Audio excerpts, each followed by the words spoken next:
Hoje a gente traz um tema muito importante, falamos pouco sobre esse tema no CDBE, e muitos professores da biomedicina utilizam, empregam, mas para muitos professores isso também, esse tipo de metodologia que a gente vai trabalhar hoje gera muitas dúvidas, ainda que tenha material extenso na literatura científica, muitas vezes existe uma insegurança entre aquilo que se lê na literatura e a aplicação.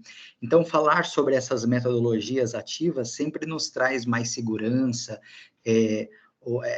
nos traz experiências de outros professores que possam complementar o nosso conhecimento, fazendo com que a gente consiga colocar em prática. Então, ainda que muitos empreguem a metodologia que a gente vai falar hoje, você já sabe qual é, porque você leu aqui na descrição, muitos não aplicam porque tem medo, aplicam formas adaptadas, e é sempre bom a gente trazer gente, professores, profissionais da educação com muita experiência para passar isso para a gente.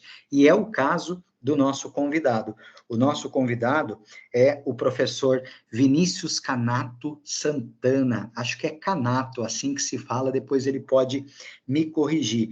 Professor Vinícius é um educador, um profissional da educação, biomédico, já foi coordenador de curso de biomedicina e hoje, olha, ele trabalha como, anotei aqui, gerente de produtos digitais da Inspirali. E a Inspirali é mais um braço educacional do grupo Ânima. Ele vai poder falar tudo isso para a gente, ele tem experiência no TBL, que é a metodologia que a gente vai falar aqui, o Team Based Learning, e ele já tem publicações sobre o TBL. Então, a gente buscava por professores que pudessem contribuir, e o Vinícius, de maneira muito gentil, se colocou à disposição. Vinícius, eu agradeço imensamente a tua disponibilidade, o teu carinho em atender o CDBE. Seja bem-vindo, e eu gostaria que você desse as boas-vindas aos nossos espectadores, às nossas espectadoras, e na sequência começasse essa aula que eu tenho certeza vai nos agregar muito. Com você, Vinícius. Muito obrigado, Eric. Boa noite a todos os espectadores aí. Boa noite, boa tarde, bom dia, né? Não sei em que momento vão poder assistir a esta transmissão, a essa aula. Em primeiro lugar, Eric, muito obrigado pelo convite. É um grande prazer poder contribuir com esse canal, com a divulgação, né, de material educativo para formadores de pessoas, né, para educadores. Então, é sempre um prazer poder contribuir de iniciativas dessa natureza. E tá correto, tá, Eric? É Canato mesmo, Vinícius Canato Santana. A maioria das pessoas me trata como Vinícius Santana, mas o Canato tá correta a pronúncia.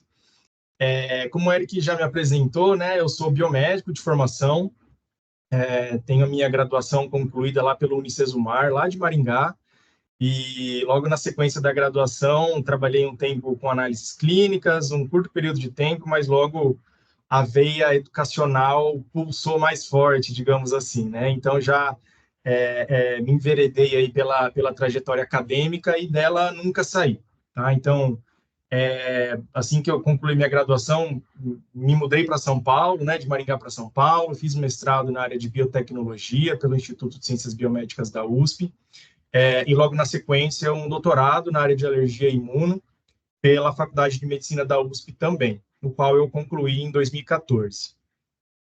No finalzinho ali do doutorado, em 2013, recebi um convite para ingressar no time de docentes da Universidade Anhembi Morumbi, local onde eu permaneci aí por mais de 10 anos, tá? Durante 10 anos e 6 meses, aproximadamente, exatamente, como membro integrante do corpo docente da universidade.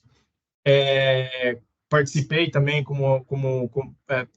exerci outras funções, aí, como o próprio Eric comentou, né? Como coordenador de curso, como líder de treinamentos na área de metodologias ativas, neste período na Anhembi Morumbi, né? E mais recentemente, aí aproximadamente 2 anos, Estou na Inspirali, né, que é a vertical de ensino médico do Grupo Ânima, e atualmente estou como gerente de produtos. Mas, como eu disse, né, a veia educacional nunca saiu ali de dentro de mim. Então, sou responsável pela formação de professores na metodologia de TBL no grupo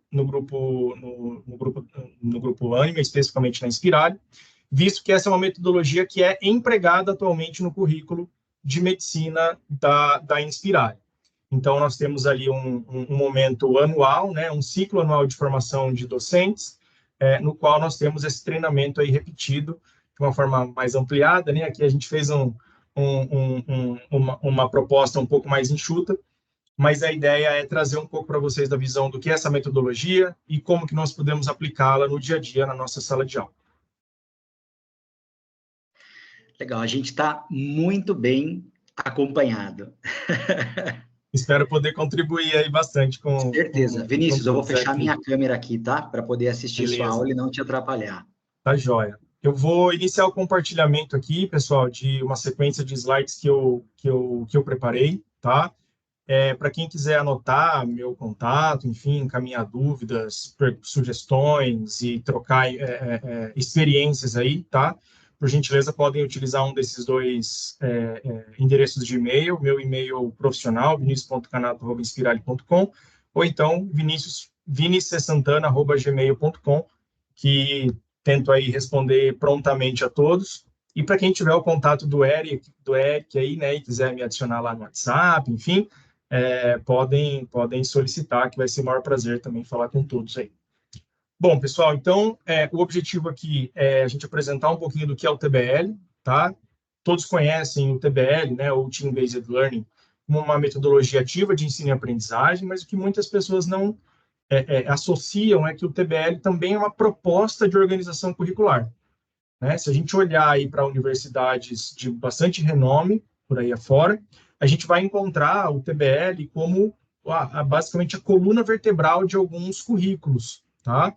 E ela é uma metodologia, além de ser, né, então, uma metodologia de ensino, também é uma proposta de organização curricular, o currículo baseado em TBL, já desde o primeiro dia de aula até o último dia de aula daquele estudante, tá? Então, a gente vai tocar um pouquinho mais nesse ponto aí adiante. Maravilha. Bom, pessoal, então um pouquinho de história aí para vocês e contexto, para quem nunca ouviu falar, talvez seja um ponto de partida importante. Então, essa não é uma metodologia nova, tá? Ela é uma metodologia que data lá dos anos 70, ela foi desenvolvida pela primeira vez descrita, né, por esse professor aqui, Dr. Larry Mikaelsen, tá?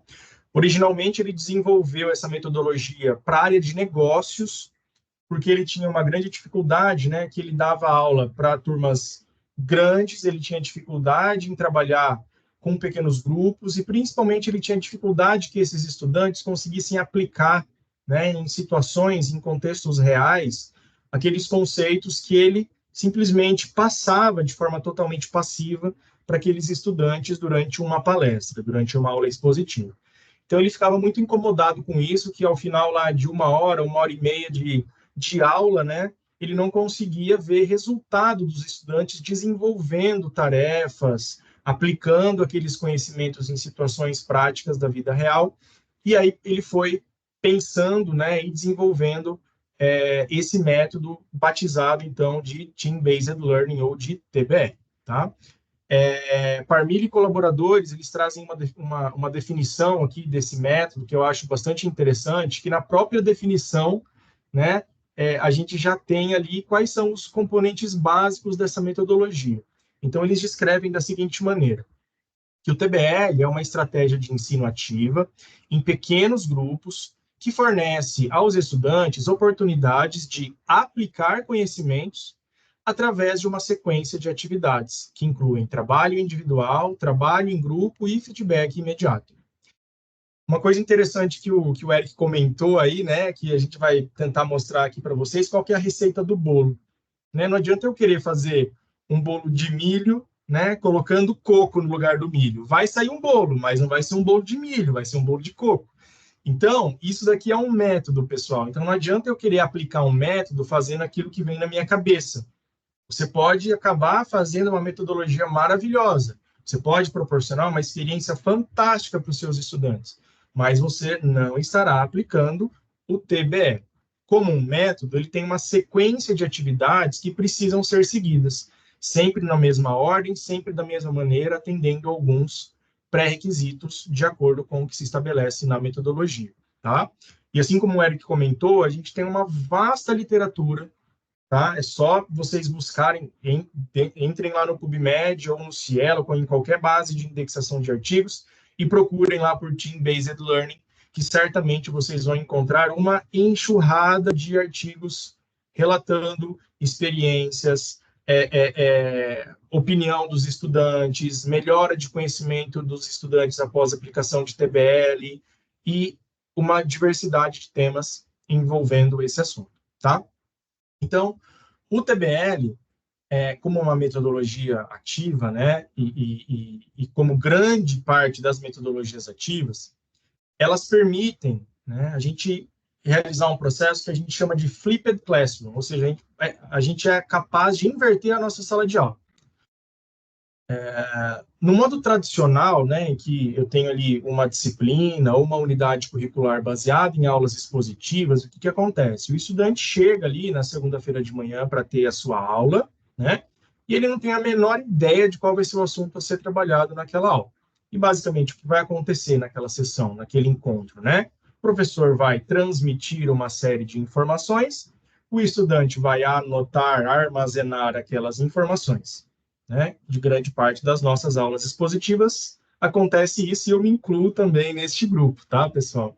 Já dei muita aula expositiva e a aula expositiva, de fato, acredito eu, que tem sim o seu valor importante em certos momentos dentro da organização de uma disciplina, de um bloco curricular ou até mesmo de um curso, tá? Então, na abordagem tradicional, é isso que acontece. O estudante, ele passivamente vai absorver, anotar, tentar, de alguma maneira, armazenar aquele conhecimento da melhor maneira que ele conseguir. Na sequência, esse estudante vai para sua casa, vai para fora do ambiente da universidade.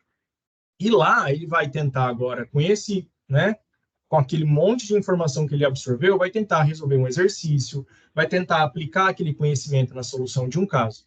O problema é que, por muitas vezes, o estudante, por conta própria, não consegue realizar essa aplicação do conhecimento na resolução de uma questão de um alto nível cognitivo ou na resolução de um caso, de um cenário, de um problema real.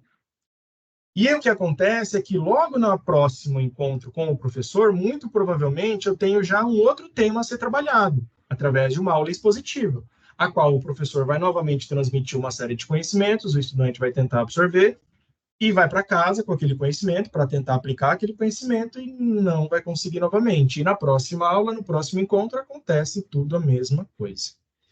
Então, quando a gente inverte a sala de aula, né, qual é a vantagem, né, de eu trabalhar com esse processo de inverter a sala de aula? Tá?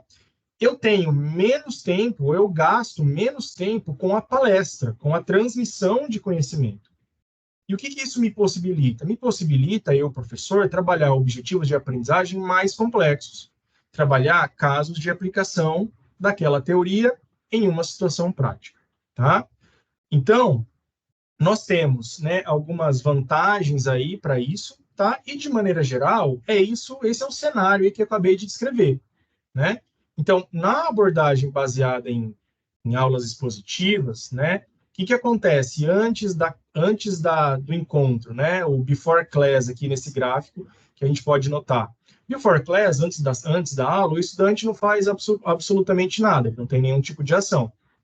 Durante a aula, durante a sessão, né, o estudante vai tentar ali entender, vai tentar recordar através das suas anotações, das suas gravações de áudio, enfim, né, as N ferramentas aí que os nossos estudantes utilizam hoje em dia, através da transcrição, utilizando ferramentas de inteligência artificial, né, em que eles fazem a transcrição diretamente ali da nossa voz, enfim.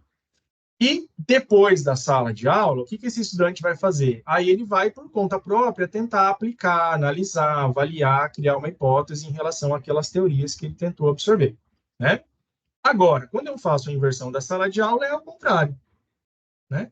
Antes da sala, o estudante ele vai ler, ele vai tentar absorver teorias a partir de videoaulas, a partir de um referencial teórico indicado pelo professor. Esse é um ponto muito importante, né?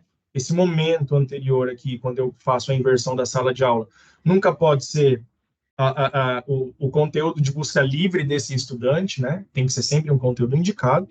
E durante a sala de aula, em conjunto com o professor, né, o estudante vai ter a oportunidade de aplicar, de analisar, de avaliar situações reais, problemas práticos, para colocar em prática aquele conhecimento que ele tentou absorver durante o seu estudo prévio.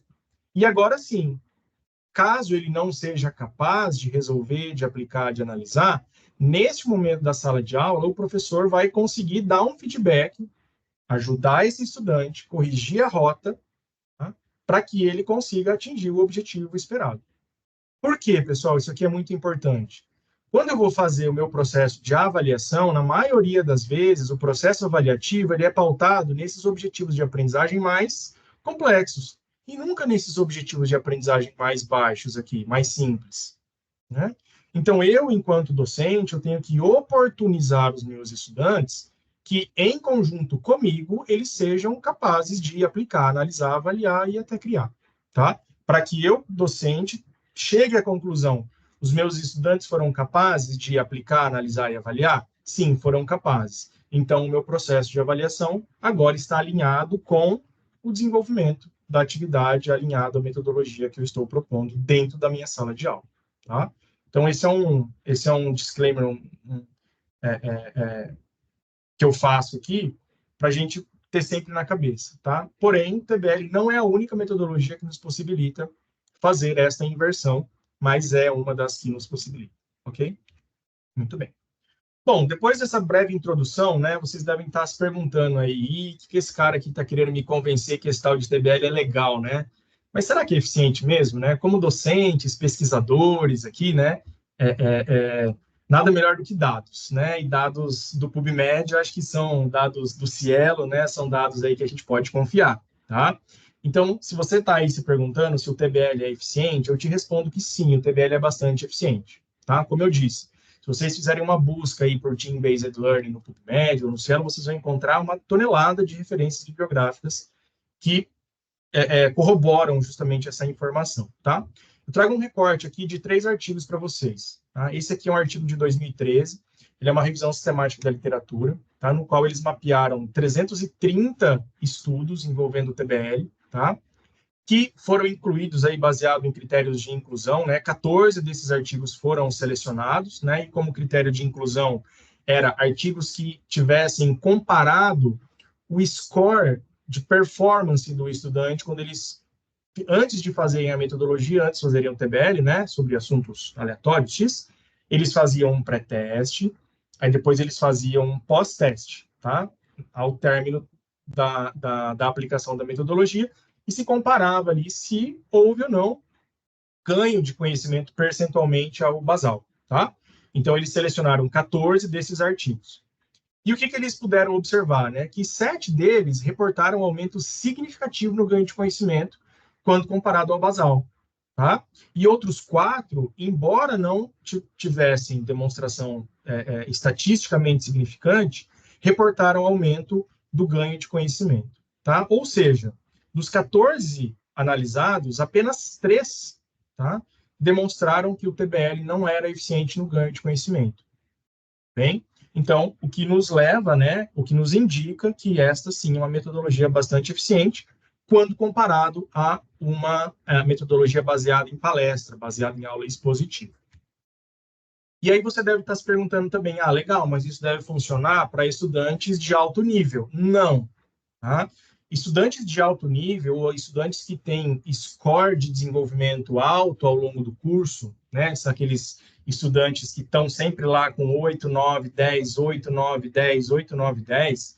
De maneira geral, esses estudantes eles têm uma capacidade autodidata bastante grande. Então, para esses estudantes, pouco difere a metodologia que eu vou aplicar na sala de aula, porque eles próprios já têm uma capacidade de aprendizagem autônoma. tá? E o que esse estudo aqui apresenta para a gente, o que eles debatem, é um estudo realizado na China, tá? Eles apresentam o seguinte, que para estudantes dessa disciplina aqui, né, de neurologia clínica, eles aplicaram o TBL para estudantes fracos e fortes, e eles foram classificados de acordo com o seu score pregresso no curso, tá? Então, separaram esses estudantes em estudantes que tinham bons scores e estudantes que tinham baixo score. E separaram esses estudantes, tá? Em 4 grupos. Estudantes fortes que tiveram uma sessão de TBL, estudantes fortes que tiveram uma aula expositiva, uma palestra. Estudantes fracos que tiveram TBL, estudantes fortes, fracos que tiveram palestra. E o que eles perceberam foi uma coisa muito interessante. É que esse triângulo aqui, ó, laranja, que são os estudantes fracos que tiveram TBL, essa daqui foi a população de estudos dele que mais se beneficiou com a aplicação do TBL. Olha que interessante. Foi a população que teve um maior percentual de mudança de score em relação ao basal, tá? Mesmo, né, no teste realizado 48 horas após a aplicação da metodologia. Então, a gente pode perceber que, primeiro, aparentemente o TBL é muito eficiente, também ele é eficiente até mesmo para estudantes que performam de maneira mediana ou baixa ao longo do curso.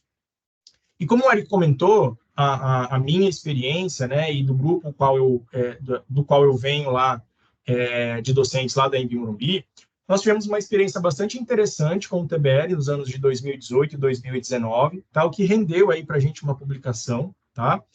Nessa experiência, né, nós organizamos a disciplina de genética médica, que era uma disciplina do 2º ano do curso de medicina, em 5 blocos, tá?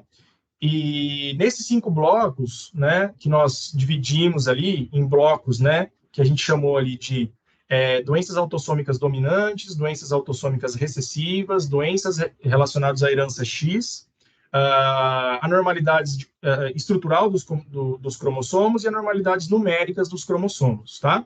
E aqui a gente tem, né, a referência aqui de cada uma das 25 doenças aí que foram, perdão, das 30 doenças que foram trabalhadas aí com os estudantes ao longo do semestre, tá? Então, basicamente, como que a gente organizou, né, a estrutura dessa disciplina, tá? A gente organizou, né, o TBL como um dos momentos ali do estudante, né? A gente fazia uma aula expositiva em relação a um assunto, doenças autossômicas dominantes, então, como que era o padrão de herança, como que era transmitido, as principais doenças, mas muito superficialmente, né? Na sequência, a gente aplicava uma aula prática de laboratório, então, uma extração de DNA, um PCR, ou uma simulação de sequenciamento, enfim, alguma prática relacionada a temática, né? E na sequência a gente fazia uma sessão de TBL, né? Então nós dividimos ali nesses 5 blocos, né? Foram 15 encontros, mais os momentos de avaliação, que foram 3 avaliações ao longo do curso, ao longo de 18 semanas letivas ali, fora a semana de recuperação, de prova substitutiva, enfim. Então nós, né, ao longo do semestre, nós estamos aplicamos 5 TBLs para esses estudantes, tá? Sempre de forma combinada, cronologicamente marcada, numa agenda ali presente no plano de aula, né? E aí a gente pôde observar uma coisa bastante interessante, né? Nós tivemos um N bastante grande, né? A nossa turma tinha 200 estudantes, divididos em turmas A, B e C, né? Que nós rodiziávamos ali nessa turma A, B e C, né? E aí nós tivemos, então, a coleta do feedback desses estudantes, né? E para nossa surpresa, né? Nós tivemos ali muitos feedbacks positivos para cada um dos aspectos analisados, tá? E algumas coisas que nos chamam a atenção ali, né? Que eles concordam ou concordam fortemente, né? Com todos esses aspectos aqui que a gente apresentou, né? Então a gente perguntou para eles, vocês acreditam que o TBL ajudou vocês, né, na obtenção de conhecimento? Né? Então, eles concordam fortemente. Se eles acreditavam que a sessão de TBL eram melhores do que as aulas expositivas, e a maioria deles concordou fortemente. Né? Então, a gente atribui, né, grande parte desse nosso bom resultado, tá? A gente não fez nenhuma análise de desempenho comparativa nesse estudo. A nossa ideia aqui era mesmo captar a percepção dos estudantes em relação à aplicação daquela metodologia, tá bom? E a gente atribui, né, grande parte desse sucesso a seguir à risca, basicamente, o que a metodologia pede, tá? E agora, ao longo dos próximos slides aqui, eu vou apresentar para vocês o passo a passo, né, de acordo com a metodologia científica, tá? Do que a gente deve ou não fazer numa sessão de TBE. Eu deixo aqui para vocês esses 3 artigos aí que eu apresentei, são apenas 3 exemplos de bons materiais que vocês podem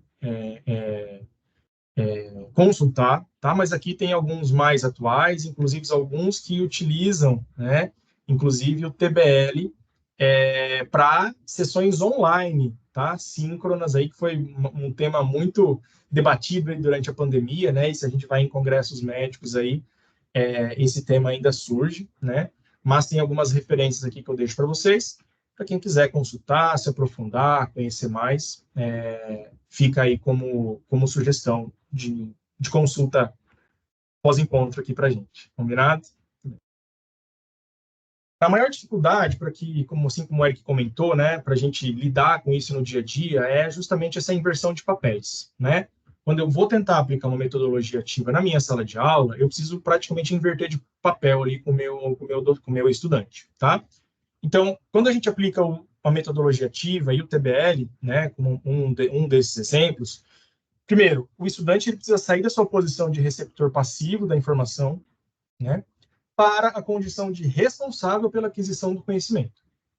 Já o professor, ele precisa se despir um pouco, né, daquele papel de alguém que simplesmente oferece informação, tá, para uma pessoa, né, que contextualiza o aprendizado, que maneja o processo educacional, agindo de fato como um facilitador do processo de aprendizagem do estudante, tá? E essa mudança de chave, ela é tão difícil para o professor quanto para o estudante. Então, acho que a questão das metodologias ativas, né, já foi tratada aqui em outros momentos aqui desse canal, tá? Eu não vou me aprofundar muito, mas essa talvez, antes de mais nada, seja a nossa primeira barreira a ser rompida quando a gente quer colocar um TBL ou qualquer outro tipo de metodologia ativa no nosso dia a dia ali, do nosso curso, da nossa universidade. Muito bem. Então, vamos aqui entrar nas etapas do TBL, tá? Eu quero começar a fazer um TBL semana que vem. Por onde eu começo? Tá? Você, professor, vai escolher, tá,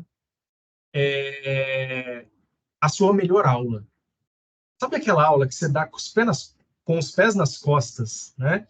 Aquela aula que você mais domina, que é a sua aula de melhor conhecimento da sua área de formação. Você estudou 15 anos sobre aquilo e você dá aquela aula maravilhosamente bem. Pois então, é justamente nessa aula que você vai escolher para fazer o TBL. E por quê? Porque o problema da teoria, né, você conhecer o assunto, já não será mais um problema. E aí você vai precisar manejar, basicamente, a metodologia, né? Que o aspecto teórico sobre aquele assunto já vai estar ali para você como se fosse luz, claro como a luz, né? Ou transparente como a água, tá? Então, essa é a minha sugestão. Não tenha medo de ousar.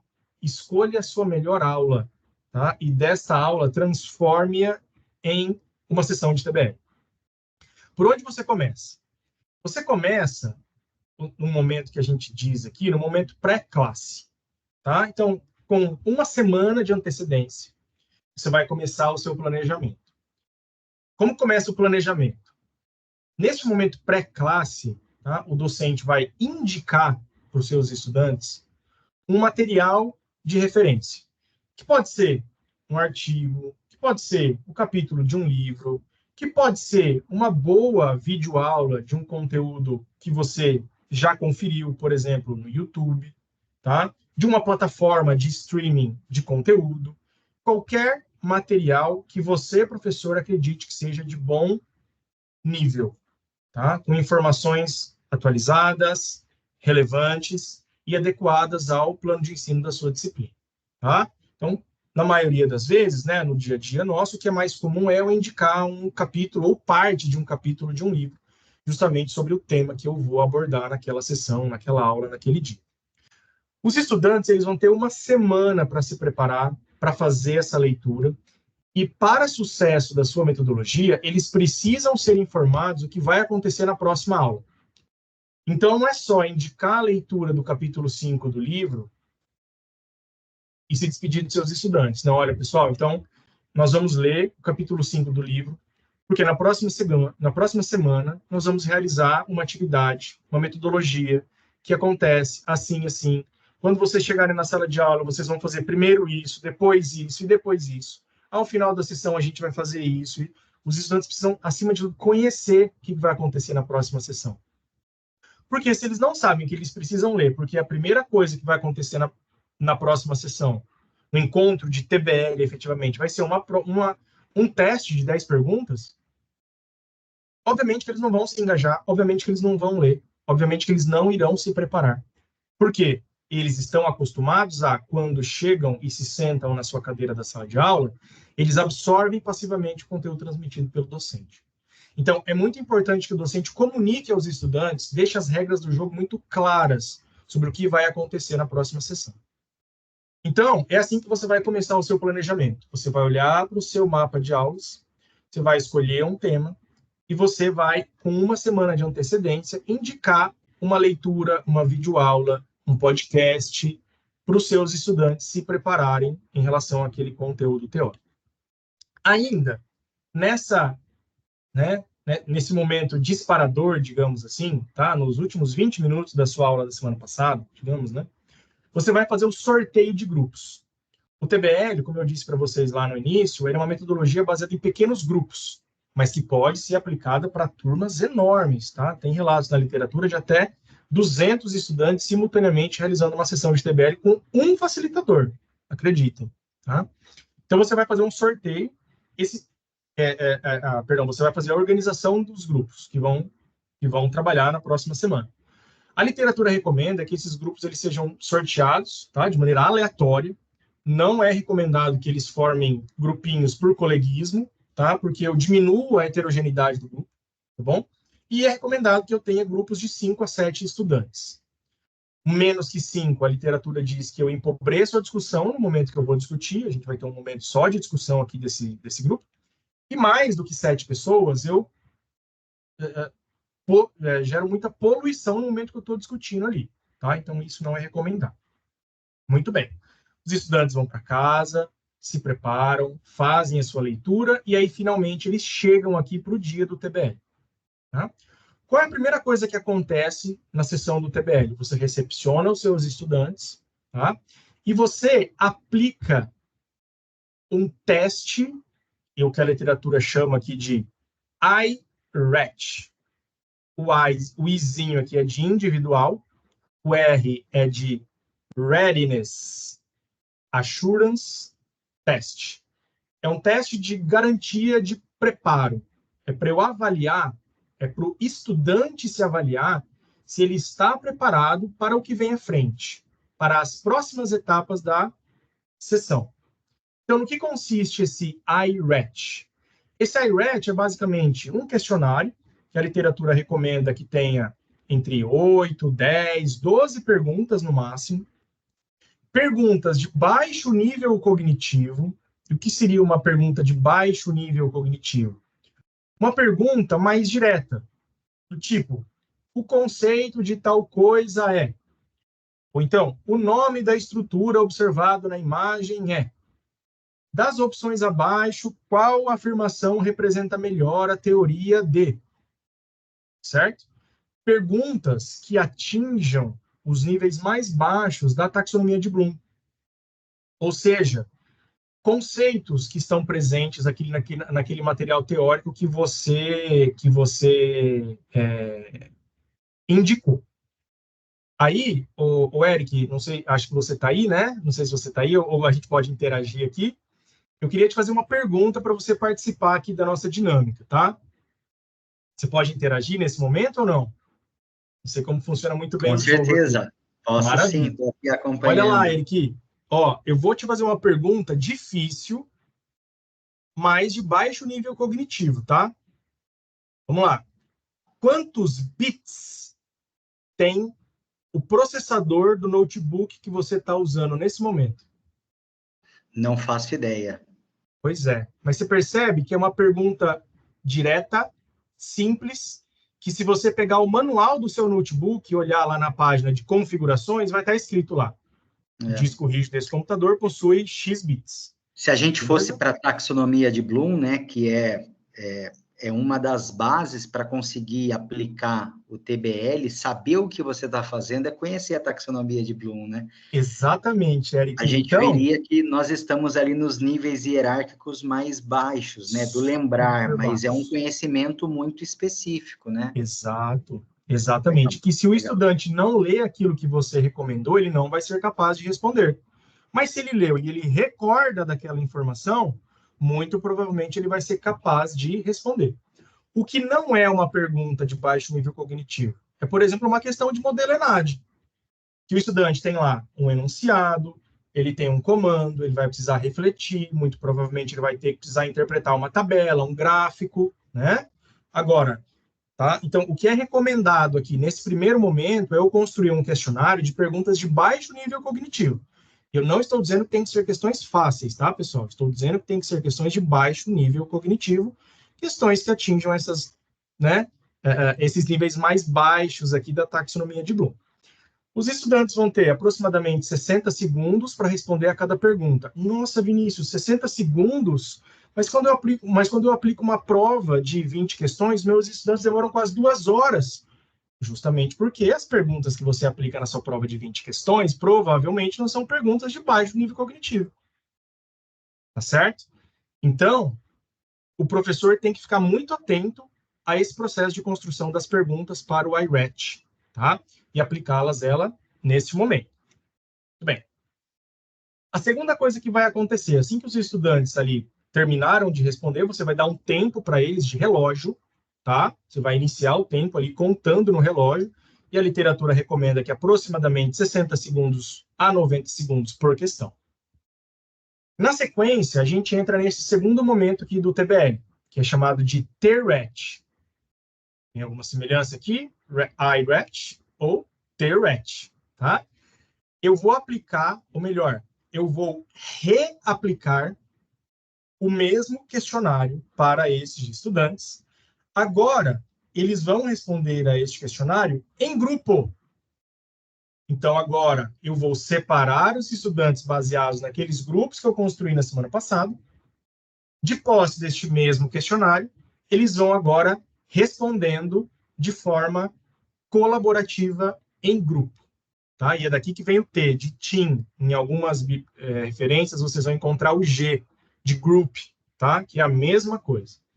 A literatura recomenda que agora a gente destine aproximadamente 120 segundos para cada questão, justamente porque qual que é o objetivo aqui? Os estudantes eles vão lendo cada questão e comparando as suas respostas. E se há divergência de resposta, eles precisam entrar em um consenso, de modo que o grupo agora tenha consenso de apenas uma alternativa correta em relação àquela questão, tá? E são sempre, acho que eu mencionei aqui, né? São sempre questões de múltipla escolha, tá, pessoal? Desculpa, acabei não mencionando, tá? Então, para as questões que eu vou aplicar no IRET e no GRET, eu vou construir aproximadamente 8, 10, 12 questões de múltipla escolha, aplico elas no IRET, os estudantes respondem isso em individual, depois eles mudam para grupos, e eu reaplico esse questionário para eles, destinando um tempo agora um pouco maior, para que eles possam debater e entrar em um consenso da melhor resposta para aquela questão. Tá? A literatura recomenda que agora, como vai ter debate, eu tenho que dedicar um pouco mais de tempo, então aproximadamente 120 segundos, 2 minutos aí para cada questão. Transcorrido este tempo, agora entra no jogo o feedback do professor. Então, o que o professor tem que fazer logo na sequência do TRET? Realizar o feedback. E aqui é que muitos professores cometem um grande erro. E eu me incluo neste grupo de pessoas que já cometeu este erro. Tá? É eu transformar o momento do feedback dessas questões em uma aula expositiva. A gente, como professor, né, como docente, a gente tem o dom de começar a falar e não parar nunca mais. E daí, pessoal, para vocês darem o feedback de uma pergunta e já emendarem e no outro assunto, e no outro, e no outro, e no outro, e no outro, e transformar isso aqui numa aula expositiva, é daqui para ali. Então, se policiem, tá? E aí a dica que eu dou para vocês, tá? Não sei se vocês estão reparando aqui nos vermelhinhos, ó. Essas aqui são as dicas do Vinícius, tá certo? O gráfico aqui vocês encontram nesse artigo, que é fantástico para quem quiser conhecer um pouco mais sobre essas etapas. E o que está em destaque em vermelhinho aqui são as dicas do Vinícius, tá certo? São as dicas que eu fui desenvolvendo ali ao longo dos anos de aplicação de TBR, tá? Então, nesse momento aqui do feedback, né, o que eu sugiro para vocês? Façam o seu feedback baseado nas perguntas. Então, se você preparou ali 10 perguntas, então vamos lá, pessoal. Primeira pergunta. Projeta a sua primeira pergunta, tá? E faça o feedback em cima dela. Na sequência, projete a segunda pergunta, faça o feedback em cima dela, tá? E o que a literatura diz que a gente pode utilizar de artifícios neste momento? Eu posso utilizar, por exemplo, uma videoanimação para dar o feedback de algum assunto mais complexo ali na minha questão. Eu posso utilizar uma imagem que represente o conceito, tá? Eu posso fazer um desenho rápido na lousa para explicar um processo, certo? Agora, o que a literatura diz para a gente se policiar é que eu não estenda demasiadamente o momento do feedback e transforme-o numa aula expositiva. Porque senão isso automaticamente desmotiva os seus estudantes para a próxima sessão de TBL. Porque se ele sabe que aqui nesse momento ele vai ter uma mega aula expositiva de forma resumida, poxa vida, para que ele vai estudar uma semana antes, fazer o teste individual, fazer o teste em grupo, se ele sabe que logo na sequência o professor vai lá e vai dar uma aula expositiva resumida, cheia de detalhes, tá? Então, muito cuidado neste momento, ok? Para você poder dar o feedback correto aqui. E aqui, pessoal, a gente se surpreende. E é por que a gente se surpreende? Vocês vão se surpreender quando vocês, né, iniciarem ali o feedback. Bom, pessoal, então vamos lá. Estudantes, pergunta de número 1. Os grupos aí podem me dizer qual foi a resposta? Quando todos eles falarem, levantarem a mão, resposta de letra A, todos acertaram. E aí você realiza o seguinte: nossa, eles são capazes de absorver uma teoria, de absorver um conteúdo, de absorver um conhecimento sem a minha necessidade. Olha que maravilhoso, tá? Então é aí que a gente se, digamos, que a gente realiza, né, que a gente conclui que de fato a metodologia pode sim ter bons benefícios. E quando que você vai gastar mais tempo? É naquelas questões se os grupos tiveram maior dificuldade, tá? Que houve muita divergência de resposta, cada grupo respondeu uma coisa, tá bom? Então é nessas questões que você vai gastar mais tempo. Nas questões que todo mundo já acertou, parabéns, seus estudantes já aprenderam sem você, docente, tá bom? E é aqui que a gente quer chegar, né? Que eles aprendam a aprender de forma autônoma, com a gente guiando eles ali pelo processo de aprendizagem. E o terceiro momento, e o momento mais rico do TBL, tá? É quando a gente passou por todas essas etapas, eu dei o feedback, corrigi pequenos conceitos, ajustei rotas dos meus estudantes, e agora a gente vai para uma etapa que eu chamo de Team Application. Tá? O que acontece nesse momento de Team Application?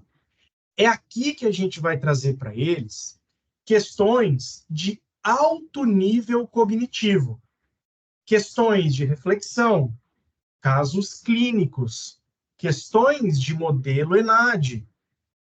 Então, Eric, por exemplo, pegar o exemplo ali que eu dei para você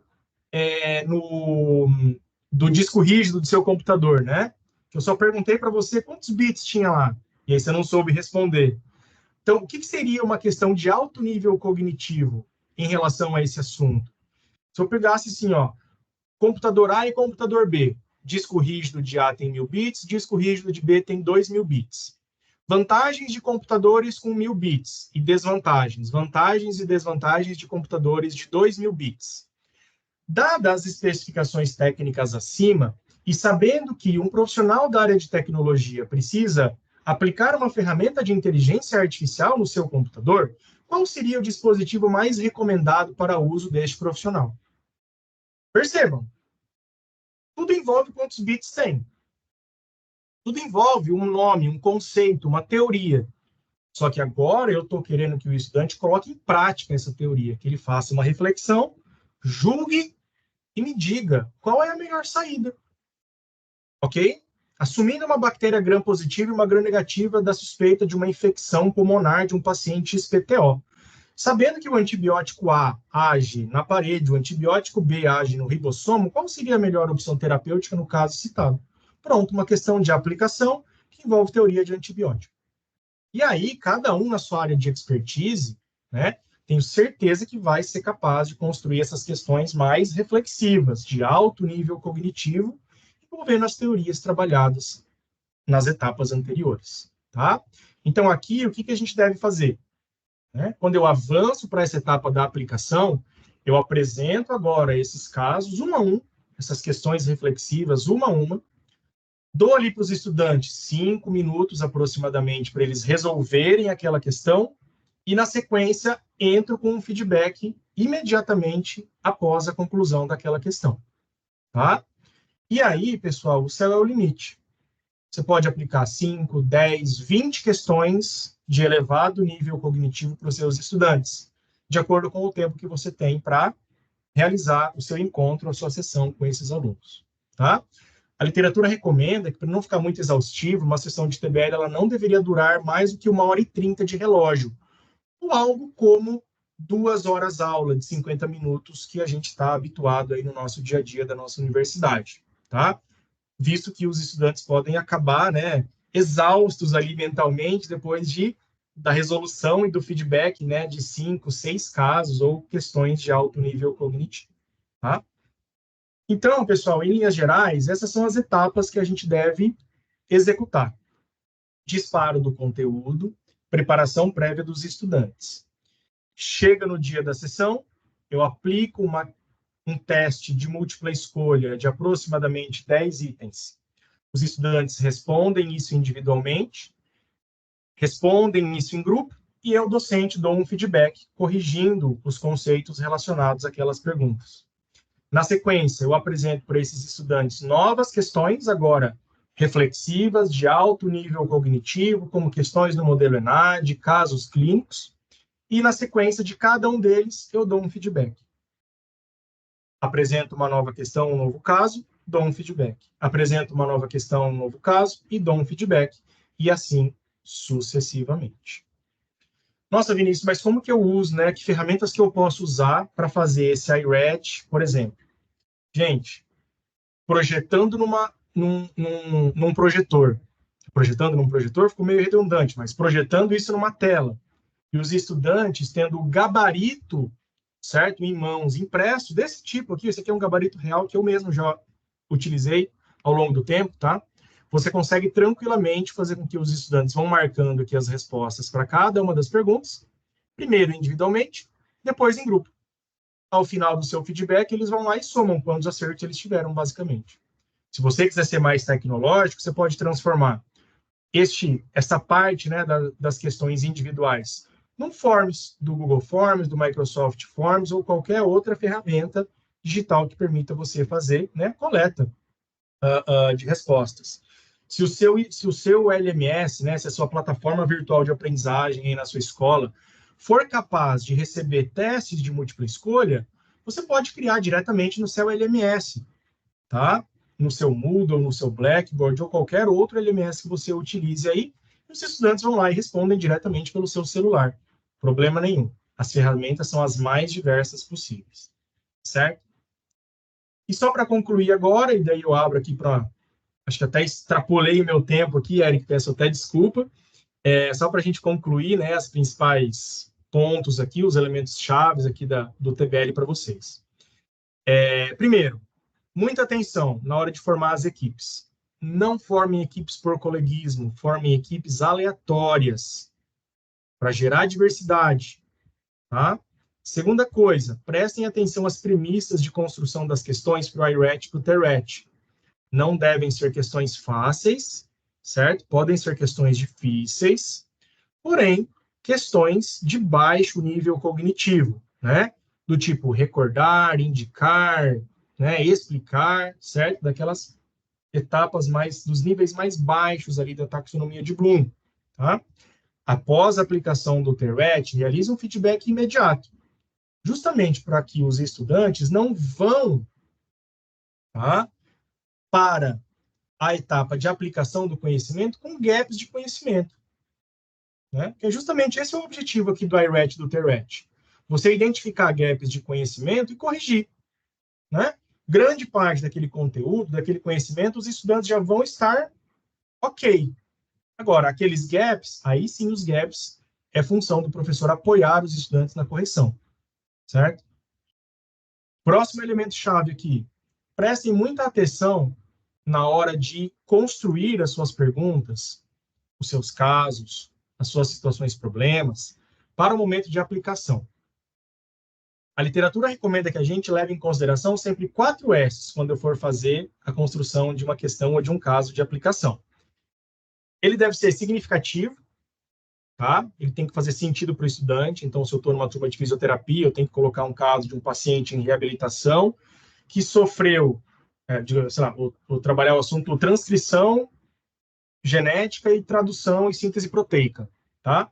Então, eu começo lá, um paciente que sofreu uma lesão muscular grave, uma ruptura de um tendão, um XPTO, vai passar por um processo de reabilitação que envolve a cicatrização dessa estrutura anatômica, né? Baseado na teoria da síntese de proteínas, ou seja, né, a síntese de proteína levando à reconstrução daquele ligamento por um processo cicatricial, sei lá. Se eu vou aplicar o mesmo tema agora na turma de veterinária, eu não posso aplicar esse mesmo cenário, essa mesma contextualização para esse caso. Eu tenho que aplicar agora um caso de um animal que foi submetido a um tratamento X, para daí fazer o link com aquela teoria, tá? Segundo, eu tenho que aplicar sempre o mesmo caso para todos os estudantes ao mesmo tempo, tá? Um erro que alguns professores cometem é assim, beleza, eu vou trabalhar 5 casos no meu momento de aplicação. Aí ele vai lá, caso 1 para o grupo 1, caso 2 para o grupo 2, caso 3 para o grupo 3, né? E aí faz um feedbackzão, né, geral para todo mundo. Errado. Tá? A literatura diz que eu não posso fazer isso. Se eu tenho 5 casos, 5 perguntas complexas para trabalhar, né, eu vou apresentar primeiro o caso 1, todos leem, respondem, eu dou o feedback do caso 1. Vamos lá, caso 2. Eu apresento, eles respondem, eu dou o feedback do caso 2 e assim sucessivamente. A resposta do caso ela tem que ser específica. Tá? Pode ser uma questão de múltipla escolha, pode ser uma resposta discursiva curta. Tá? Jamais construam uma questão do tipo assim, baseado na fisiopatologia do diabetes mellitus do tipo 2, como podemos explicar as lesões vasculares induzidas pela hiperglicemia? Perceba, os estudantes vão ter que escrever quase que um tratado de patologia para poder responder isso para você. Tá? Então, esse não é um bom exemplo de pergunta para ser aplicado aqui nesse momento de aplicação. Por quê? Você, professor, vai ter que ter um feedback rápido dos estudantes se eles acertaram ou não.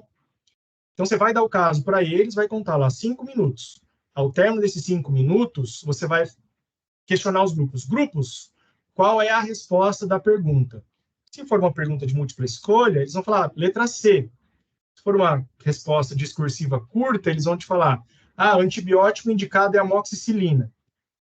O nome da estrutura lesada é o nervo óptico. Certo? De modo que você consiga rapidamente entender o que esses estudantes conseguiram ou não conseguiram fazer. E, por fim, o feedback, né, dessas questões deve sempre ser simultâneo. Aplica um caso, aplica uma questão de aplicação, vai lá e dá o feedback, e assim sucessivamente. E, por fim, a literatura recomenda que a gente faça uma avaliação entre pares. Tá? Destina ali 5, 10 minutos ao final da atividade para que o grupo se avalie, para que eles te entreguem um documento com o nome de todos os participantes do grupo e com algum tipo de conceito. Atende ou não atende, conceito de 1 a 10 para cada pessoa que participou daquela atividade, suficiente ou não suficiente para alguns critérios que você vai colocar ali, certo? Para que o próprio grupo possa entender como que eles evoluíram, né? Como que eles estão evoluindo nesse processo das metodologias ativas e na construção do seu conteúdo, tá? Isso é uma coisa que a literatura recomenda fortemente. E aí eu vou contar uma experiência breve, e juro que é a última coisa que eu falo para vocês hoje, neste momento, é o seguinte: muitos grupos, né, quando a gente aplica o TBL frequentemente, né, eles questionam a gente: professor, mas olha, o fulaninho Vinícius aqui, ele nunca estuda, ele nunca debate, ele nunca colabora com a gente para a resolução dos problemas, a gente quer que você mude ele de grupo. Tudo bem. Deixa eu pegar aqui as últimas avaliações entre pares que vocês fizeram. Nossa, olha que interessante, vocês sempre deram conceito suficiente para o Vinícius. Vocês já disseram isso para ele alguma vez? Não, a gente nunca disse porque a gente não quer confrontar o colega, né? O processo de dar feedback é um processo que a gente tem que desenvolver nos nossos estudantes também, né? A começar pelo nosso dia a dia em sala de aula, tá? Então, esse é um caso que aconteceu comigo, tá? Os próprios estudantes deram um feedback para o colega e a partir daí, e não foi nenhuma nem duas vezes, tá, pessoal? Várias vezes os estudantes pedem para mudar de grupo aquele que não participa, tá? E na maioria das vezes, quando eles próprios dão um feedback para o colega e passam a avaliar mal aquele colega, baseado no seu desempenho, ele tende a recuperar a sua performance nas próximas atividades, tá? Então, esse é um ponto bem legal aí que a literatura nos traz, ok? E agradeço aí pelo tempo de vocês. Esse era o grosso aí da teoria que eu queria compartilhar com vocês. E aí fico aberto aí a perguntas agora, Eric, para a gente discutir um pouquinho. Espero que tenha colaborado. Vinícius, incrível, incrível. Eu estava aqui acompanhando e, como sempre, é até um clichê nosso, a gente sempre fala, enquanto acompanhava a cabeça aqui a milhão, pensando N coisas, e eu fui anotando aqui no celular várias questões para trazer, mas você foi eliminando cada uma das minhas questões durante a apresentação. Por exemplo, deixa eu te falar, eu tinha anotado aqui sobre a dificuldade que é aplicar o TBL para grandes grupos, uma vez que você mesmo trouxe, que é no slide indicado, né? Você mesmo trouxe indicado no slide, que é uma atividade direcionada para pequenos grupos, mas, ao mesmo tempo, você mesmo falou que existem aí relatos de experiência na literatura com grupos enormes, então você já explicou e dá para o professor ir buscar essas informações para conseguir aplicar. Aí uma outra questão envolvia as matrizes curriculares, porque você mesmo trouxe, por exemplo, na instituição que você trabalha, o TBL, ele é estrutural, né, na matriz e etc. Então, a matriz, o curso, ele está estruturado para esse tipo de prática, mas a gente sabe que, por exemplo, na biomedicina, muitos cursos trabalham a educação na forma mais tradicional, conteudista, em sala de aula, com as palestras, as aulas expositivas, etc. Mas você trouxe uma informação que eu iria te questionar sobre a duração, né? E você falou, olha, 1h30, 2 horas é o tempo que um TBL tem que durar.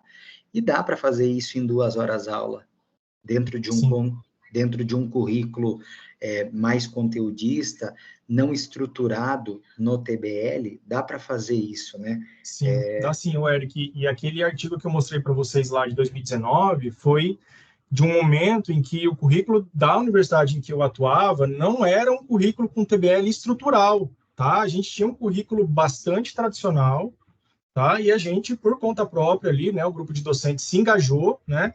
Tivemos o apoio da coordenação e decidimos experimentar novas metodologias, novas abordagens, estudamos pra caramba, fomos atrás de conhecer como que aplicava a metodologia, como se disse, para grandes grupos, né? A gente tinha turmas de 70 estudantes, tá?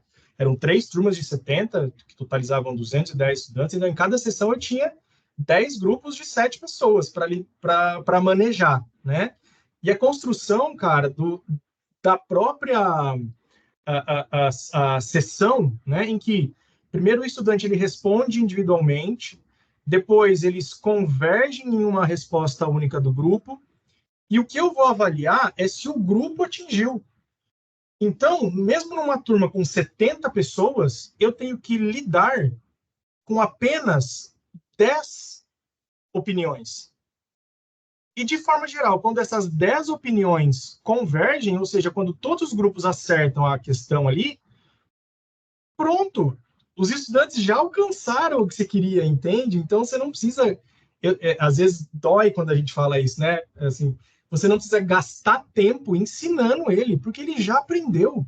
Isso é maravilhoso, né? E isso é uma coisa que você traz que é muito interessante, né? Você não precisa gastar tempo ensinando, porque os professores gastam muito tempo ensinando, mas o aprendizado não é proporcional ao ato de ensinar. Muitas vezes, o professor está ali numa aula expositiva falando, né? Ensinando, mas o aprender não está acontecendo de forma diretamente proporcional. E daí eu aproveito isso para também te falar outra coisa, né?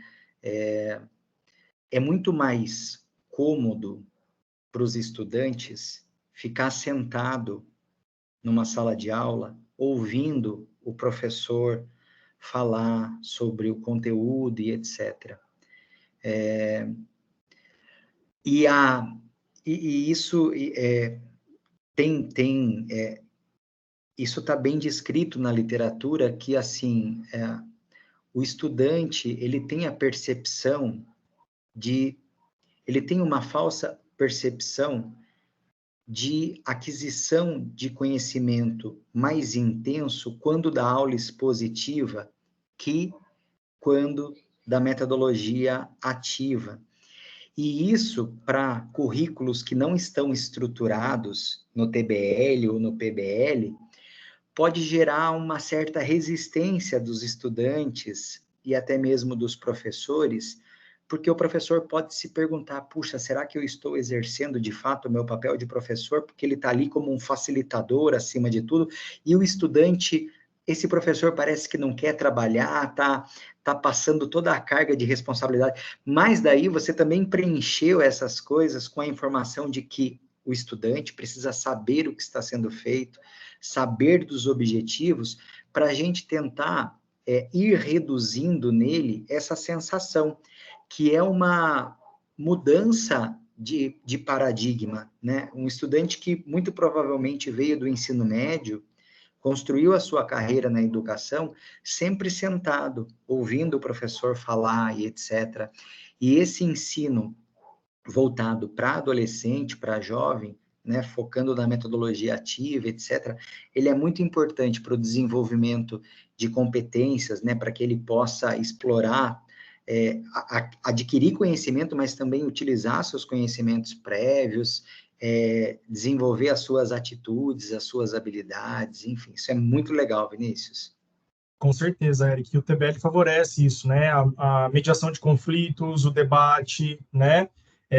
Eu ter que convencer você que tem uma opinião divergente da minha, né? Num mundo caótico, né? De polarizações, de opiniões, a gente, né? Colocar ali para que um grupo de estudantes consiga convergir numa mesma resposta é fantástico.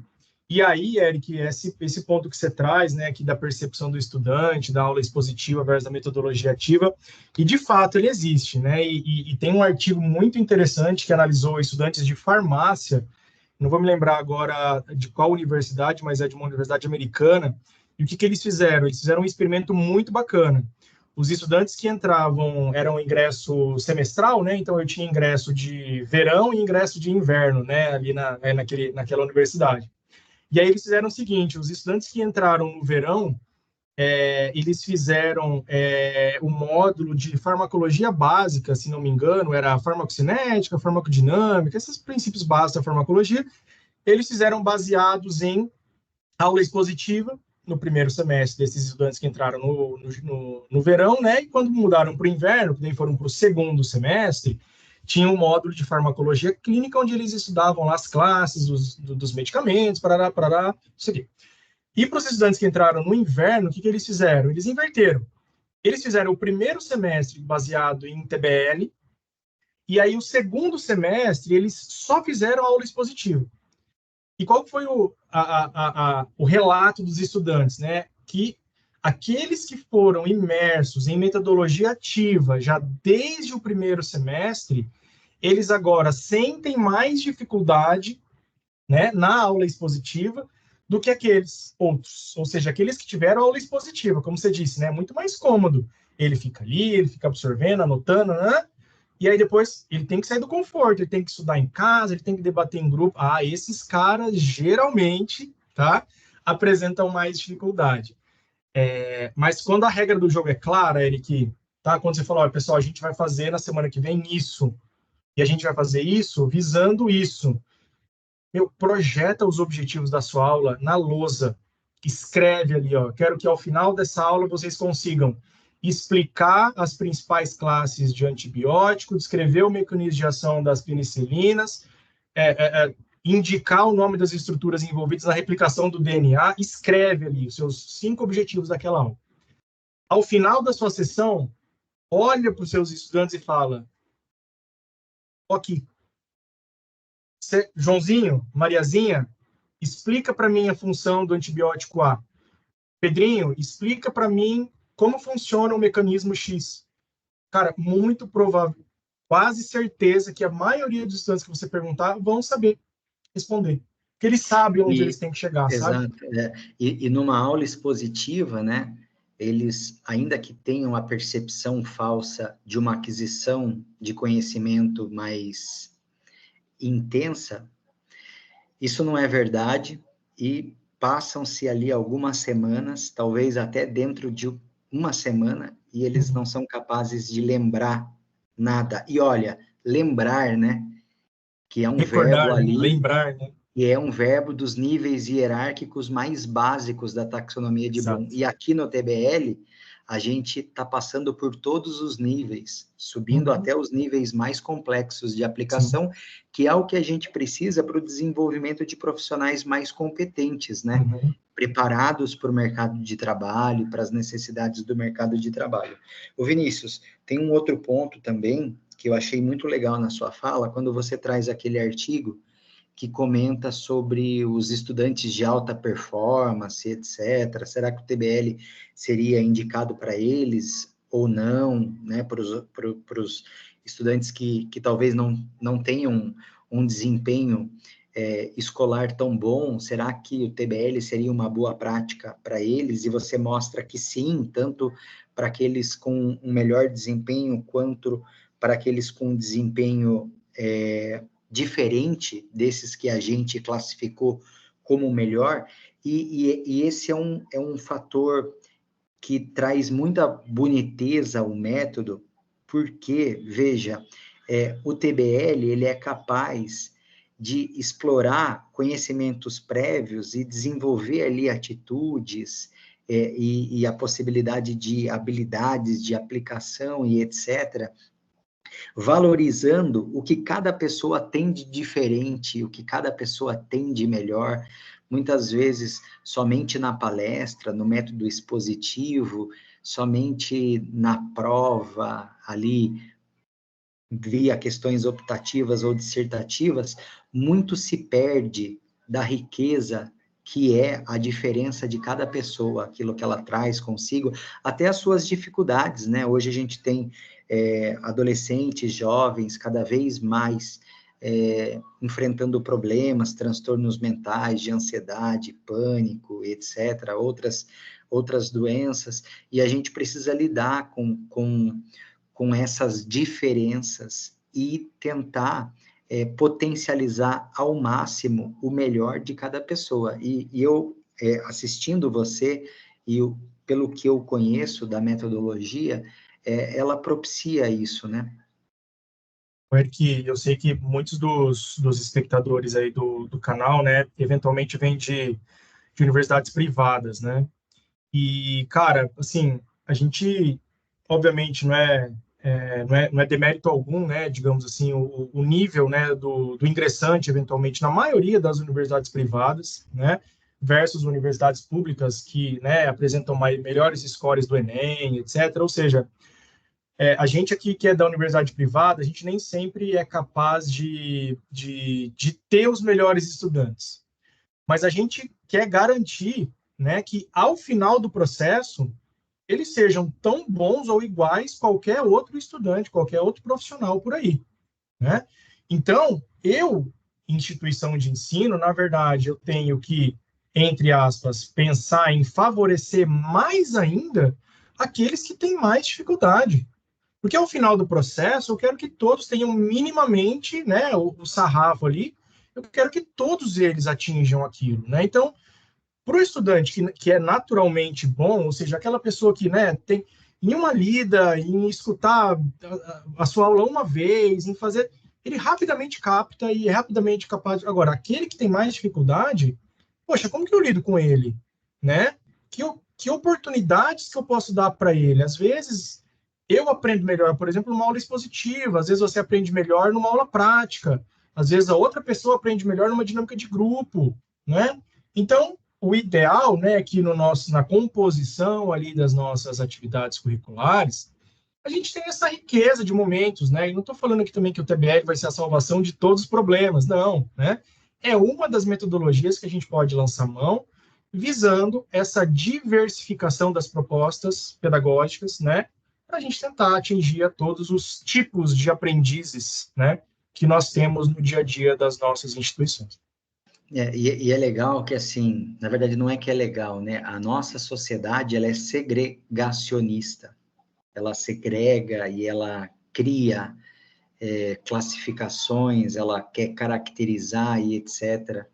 E hoje a gente classifica que os melhores, por exemplo, conseguem acessar as públicas, mas esses melhores baseado num modelo que não é o modelo que mais funciona, é um modelo que foi empregado, e dentro desse modelo, talvez por N motivos, essas pessoas se saiam melhor por N motivos e conseguem acessar uma universidade pública nessa dinâmica, mas isso não significa que aqueles que chegam para a gente nas privadas são menos capazes ou Não, de forma inferiores, alguma. muito pelo contrário, muitas vezes são... É que falar sobre muito melhores também é reduzir essas pessoas da pública, mas são pessoas que muitas vezes não conseguiram nota naquela dinâmica para entrar numa pública,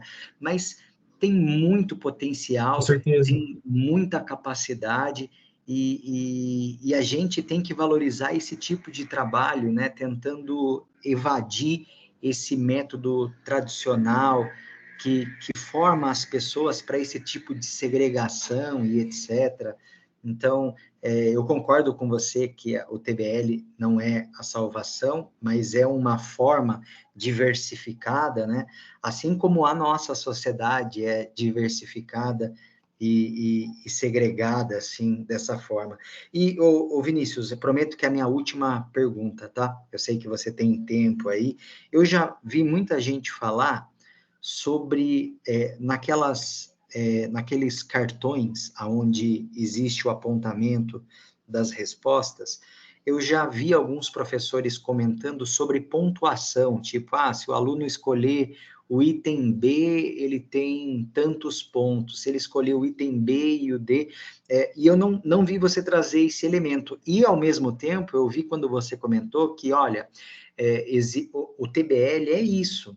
Se você faz algo diferente, pode dar muito certo, pode ser muito legal, mas não é o TBL como tal, publicado e etc. Eu queria que você comentasse isso, Sim. para a gente caminhar já para finalização dessa nossa aula incrível. Boa, Eric. Digamos assim, o TBL raiz, digamos assim, né? A gente encontra essa questão, tá? que é a questão de eu fazer esse, digamos assim, as respostas, eu transmitir as minhas respostas na forma de um cartão gabarito, em que eu vou ter, por exemplo, sabe raspadinha, Eric? Sabe raspadinha? Então, existem cartões modelo, tá? Do tipo raspadinha, que o estudante tem em coluna, em linhas, as questões de 1 a 10, em colunas, certo? A, B, C, D. E aí eu tenho o gabarito e aí a tinta por cima. Então, o que tem nessa descrição, né, desse modelo de cartão? Tem até um artigo que traz o modelo do cartão, que é bem legal. Ele fala assim, ó, se o estudante raspa, por exemplo, digamos que a resposta correta seja A, tá? Ele raspou na D. E não é a resposta correta A, que seria A.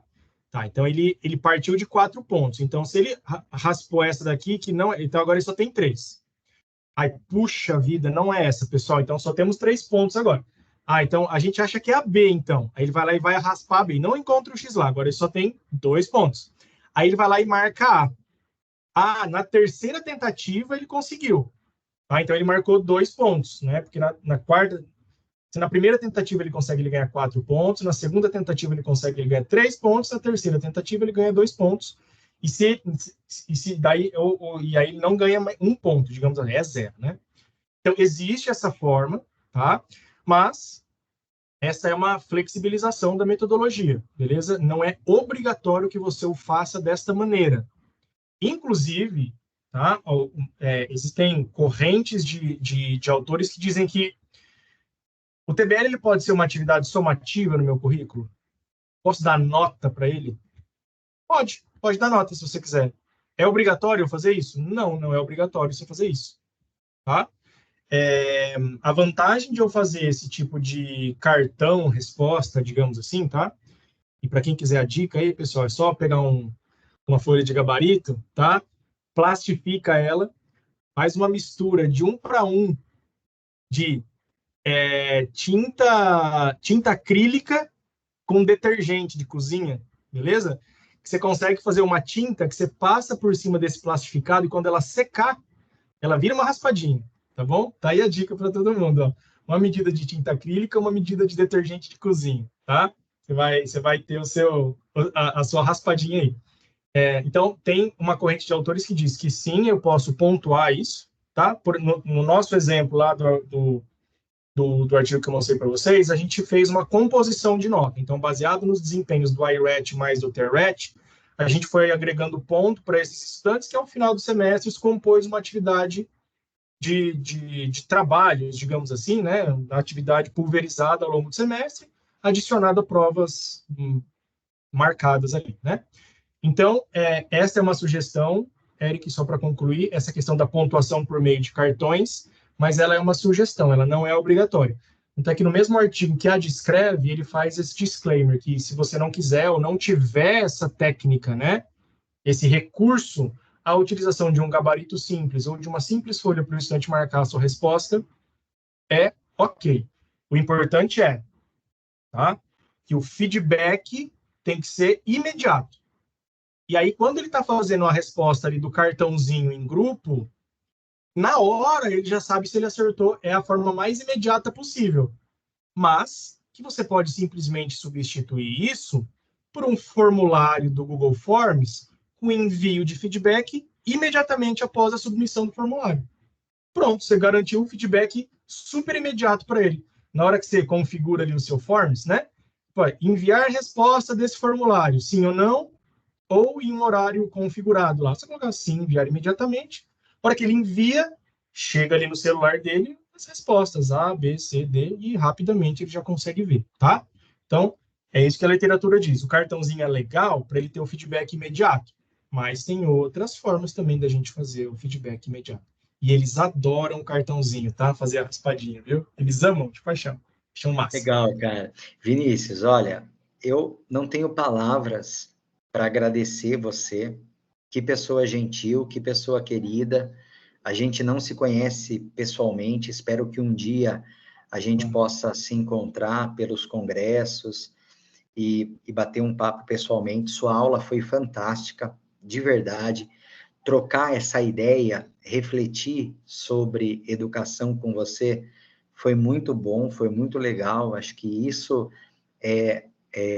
a prática docente exige isso da gente, essa reflexão diária, né? E eu tenho certeza que as pessoas que estão nos acompanhando aqui também estão muito gratas por tudo que você nos ensinou, nos relembrou e trouxe de sugestões, dicas e etc. Gostaria que você fizesse suas considerações finais, inclusive, né, deixasse novamente aqui o seu e-mail, possa falar para a gente, se você quiser o seu endereço no Instagram, porque muitos professores, coordenadores de curso, nos acompanham e, de repente, podem ter a intenção de fazer um contato com você para uma palestra, para uma capacitação dentro da instituição, então acho que é legal. Eu já te agradeço aqui de antemão. Muito obrigado. Imagina, Eric, eu que agradeço o convite. Não teria um tema mais prazeroso, tá? Para eu proferir uma palestra, um debate aqui. Eu fico à disposição aí de vocês para compartilhar com outros temas, né? Depois a gente pode trocar figurinha ali para ver o que a gente pode, né, compartilhar, tá bom?